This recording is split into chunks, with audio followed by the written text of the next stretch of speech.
in the first lecture, I had stopped at a place where I wanted Professor Nathalie to continue with the classification of the metabolites, secondary metabolites, major classes, and how the primary is connected with secondary. I think you have a fair idea on that. But few things which you should keep in mind as salient features on secondary metabolites, plant secondary metabolites, especially when you are developing them as bioprocesses. So, what we have understood until now, just to summarize, so that you can appreciate when you are developing yield and productivity enhancement strategies. Synthesis and metabolism is by specialized proteins, represents plant developmental process, and therefore can also be an expression of cell specialization. Therefore, differentiation comes in the picture, triggered by the process of cell differentiation. So I had initially thought that I would be taking this up if time permits. But then I saw some of the questions, so this could have been avoided if these were spoken about before. So generally, plant secondary metabolism has been found to get triggered by the cell differentiation process because it is an expression of cell specialization. Cell differentiation is a component of metabolic regulation in higher organisms. It includes all processes which differentiate cell with the same genetic composition. So although we say that plant cells are totipotent, but not all information is getting utilized at any given time. And that's why they have specialized cells. They have all the genetic machinery, but the expression of certain genes, whatever is essential, is happening.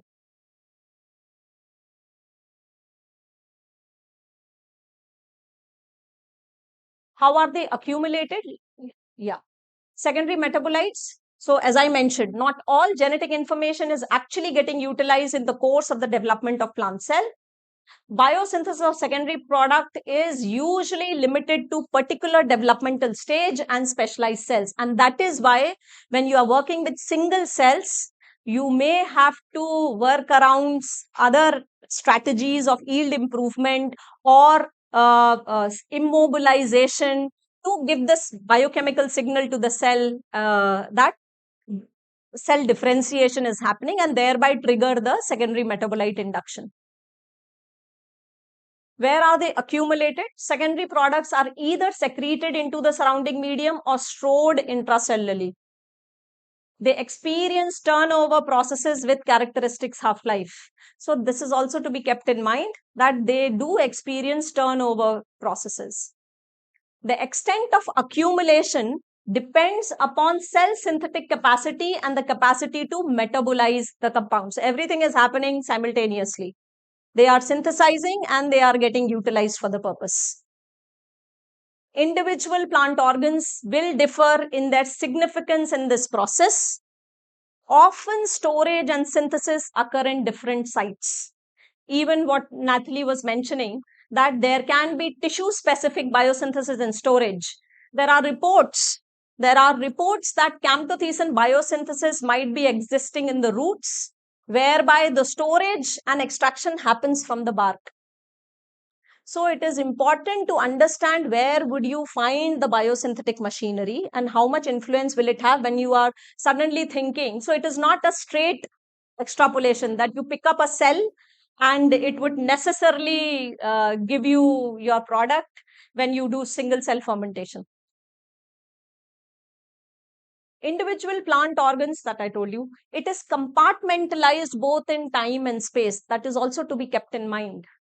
Because of this division of reactions in plastids or in organelles or also tissue specific, there may be a need to understand that their biosynthesis may be temporally as well as spatially separated.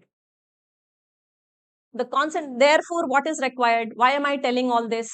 Because when you are designing the bioprocess, you need to first understand from nature how is that product getting produced? Where is that product getting produced? For what purpose is that product getting produced? Take cues from those.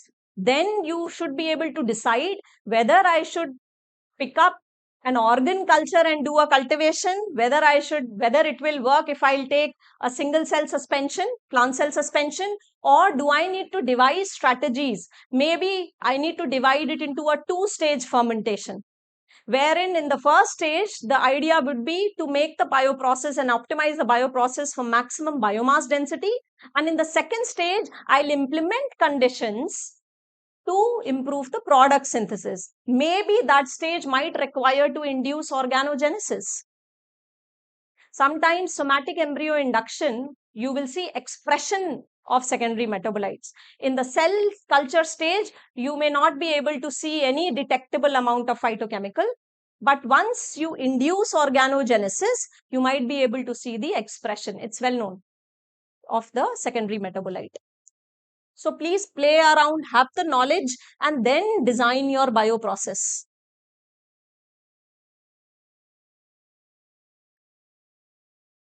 Synthesis is bound to particular organs, specialized cell organelles, vesicles. Let's say, for example, somebody said that we will pick up organ which is a meristematic tissue. Now, maybe a meristematic cell does not have certain organelles yet, which a mature cell would have those organs, wherein those compartments where the different parts of the reaction biosynthetic pathway will exist. So what we have come across in lab is that you must have heard, I don't know how many of you have heard, a new term has been coined which is called as plant stem cell fermentation. So which is nothing but using meristematic regions, cambial cell cultures. Now, although it is a species specific response, but what we have observed is that in case of azadirachtin, until now, although it is still in the developmental stage, what we have observed that when we created a cambial cell culture of Azadirachta indica, and we created a cell culture using a differentiated explant, a leaf explant, this was growing better because it was originating from a meristematic tissue, and while the other one was giving us better azadirachtin yields. And unfortunately, although this is a stem cell culture and is growing good, but we are unable to detect azadirachtin in it. So therefore, cell line selection, all that has to be looked into when you are designing your cell platforms, your in vitro platforms for producing these phytochemicals in vitro. Intermediate products often change location during synthesis. Like for example, berberine biosynthesis, the intermediates travel back and forth between the cytoplasm and specific vesicles. Many, even in alpha tocopherol, it's between plastids and cytoplasm. And she did mention about the MEP pathway and the MVA. So MEP exists in plastids. So there's a lot of upstream intermediates in plant secondary metabolism which do come from MEP pathway as well. So there's a lot of crosstalk travel happening of these intermediates. Where are they stored? She was mentioning about trichomes. So the site of synthesis and storage are often separated spatially. The product of synthesis are generally not directly secreted into the surrounding medium. They are either stored within the synthesizing cells or in separate storage cells and in other secretory vessels. For example, in azadirachtin, what we observed, although cell culture is also known for plant cell suspension culture, is also reported for azadirachtin production. We also did hairy root culture for azadirachtin production, but in hairy root cultures, the azadirachtin yields were higher. Now, azadirachtin, when we did the histochemical analysis of the tissues, we found that they were lying in the intercellular spaces. It was getting stored. Now, when you are using a cell platform, a single cell or cell culture, where will it get stored? So if you are providing that and giving it an organ form, it is much differentiated form. You are providing all the organelles or compartments wherein the nature is used to produce, synthesize and store. So there's a good possibility that it may not hinder the biosynthesis of your secondary metabolite. So a call has to be taken judiciously whether you should make use of organ cultures or whether you should make use of cell suspension cultures. If you do make use of cell suspension cultures, because of the ease of scale up, They are more homogeneous, so ease in scale up is there. Hairy root cultures have a challenging scale up issue because these are organ cultures, they grow like a mat. Now, there are huge pressure drops. So, what kind of reactors? They do show wound response. If you'll put them in stirred reactors, even though low shear impeller reactors, and due to the hydrodynamic environment, if there is relatively higher shear even there, with compared to plant cells bioreactors, you may find the roots get broken, and because of the breakage of the roots, it will show callus formation on the broken edges, which will be a further interference with your product synthesis. So, care has to be taken. You need to understand your system, you need to understand its requirement. All this is done at a small level. You cannot be doing that understanding at the pilot scale level when you have reached. So, that is why it is a systematic way of developing a plant cell based bioprocess or a bioprocess for phytochemical synthesis. You may think that, okay, everything is possible, synthetic biology, I'll produce this phytochemical using yeast, that phytochemical using yeast. Now everything is possible. No, as she was mentioning, like for example, camptothecin. Many a times the end product is so cytotoxic that you not only have to deal with multiple step integrations for its biosynthesis, but also you have to interfere to have it stored, because yeast won't have any vacuole present in it where it can store it to protect itself. So, the minute it will synthesize, then there is cytotoxicity. So, one has to judiciously think before you choose a production platform for that particular phytochemical. How much metabolic burden? She was also talking about that. The larger the number of steps, because the primary metabolism is so interconnected with the secondary metabolism, that sometimes it's a lot of metabolic burden on the cell. So what's the point of having, although it will be publishable, you may be able to have a high impact publication, but ultimately if it has to go to market, it has to be scalable. It has to be able to give you high productivities. The cell has to be able to grow, multiply. Even if now, after doing all that 40-step engineering, it is showing you, yes, product is there. But how much product is there? Whether it is economically efficient. To make it economically efficient, maybe you need to devise ways of now working on its biomass. So all that should be thought about when you are choosing these strategies or implementing these strategies. Okay.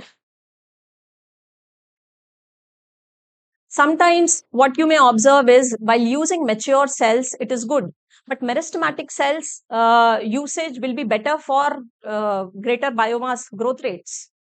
But you might be wanting to use matured cells because it is a higher order specialization which may give you better product yields.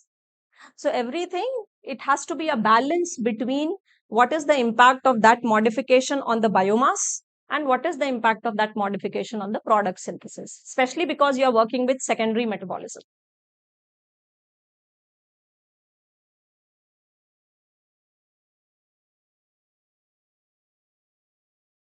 Right. They may also follow rhythms, maybe annual rhythms or in a day, 24 hours.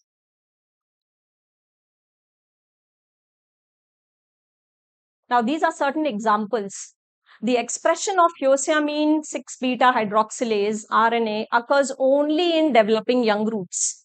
So, if you know this, why would you choose a cell culture? You would rather choose a hairy root or a root culture. Small roots in cell aggregates of this particular species induces synthesis of phospholin. So if you really wanted, you have now created an intervention so that organogenesis can happen. Major components of onion volatile oils are only formed following shoot induction. So which means that it is a well-known, so you have to go back to nature and find the cues that when, how, where it is getting formed. The onset of cardiac glycoside synthesis in cell cultures of digitalis has been linked to shoot induction, which means organogenesis. The Nicotiana tabacum callus cultures, root induction is only induced by, so it is vice versa. So by adding that, they have seen that organogenesis has happened. So nicotine addition has led to induction of root induction in Nicotiana tabacum callus cultures. Sometimes what may happen, transformation of these proplastid into chromoplast or disappearance of chloroplast. Maybe what will happen, you will have a callus line which is looking very green, but you are not observing the product. So what has happened here? It has been induced to transform into chromoplast, give the color so that you can see the product. So transformation of proplastids are earlier than all the different kinds of plastids, whether chloroplast or chromoplast. So transformation of proplastids into chromoplast or disappearance of chloroplast and simultaneous accumulation of chromoplast, which is colored. I hope you understand that. Okay. Has been shown to occur upon induction of lycopene biosynthesis. So which means lycopene biosynthesis is connected to the color, and which we know in nature. If you are looking for lycopene, lycopene is responsible for that color, isn't it? Develop now, you either you wait, or now in vitro, what would you do? What they have done, they will use a component which can induce that. So they have used a herbicide in tomato cell cultures to see the same response. Development of chloroplast has been shown to be essential for cardenolide synthesis. So what would you do? If suppose you have an heterotrophic cell culture, so and you want to now have the expression of cardenolide, you know that it is related to chloroplast. So you will try to make your callus more greener, which means what would you play around with? Maybe light is a good factor to work around. Like, for example, what we found was that when we did metabolic engineering on Helianthus anus to get higher yields of alpha tocopherol, we also found that the greener were the color of the callus, the higher were the alpha tocopherol yields. So our metabolically engineered callus was much greener, and the untransformed callus were white in color. And then because we had done genome scale metabolic modeling, we knew that how phytol is connected with that, and it is also connected to chlorophyll metabolism. So there was a connect between chlorophyll flux and the alpha tocopherol flux. Otherwise, this is all intuitive. So there is an advantage of modeling there. Plant cell metabolism is huge. So the number of reactions I'm talking about here, the metabolic reactions, is more than 2,000. More than 2,000 reactions, more than 2,000 metabolites. How would you know this reaction flux to be improved? What impact will it have in the central carbon metabolism? Which particular compromise will happen? For that, metabolic modeling comes in the picture. It is nothing but bringing it into a mathematical form, all your metabolic reactions. So that gives you a handle of, again, a predictive power, that if I increase the flux of alpha tocopherol, what impact will it have on the biomass flux? What impact can it have on my chlorophyll flux? Whatever I need to know. So that is why there is an advantage of if you know the information either from your experiments or from your nature, then use that information and then start your experiments. Just don't randomly start to design experiments. Accumulation of cardenolides in digitalis suspension cultures occurs only after the initiation of green tissue or adventitious embryos. So these are certain examples just to highlight the importance of cell differentiation sometimes. And even so, then in such cases, I would like to have two-stage cultivation design rather than a fed batch or a continuous cultivation. I would like to divide my fermentation process as a two-stage because it is completely non-growth associated. Whatever conditions are required to improve the biomass, I'll put it in one stage. And then I will, once I have achieved the maximum biomass productivity, then I will implement conditions using feeding strategies to induce conditions in those cells for higher product yield. That's it. Yeah. This is what I covered today. Okay. Thank you.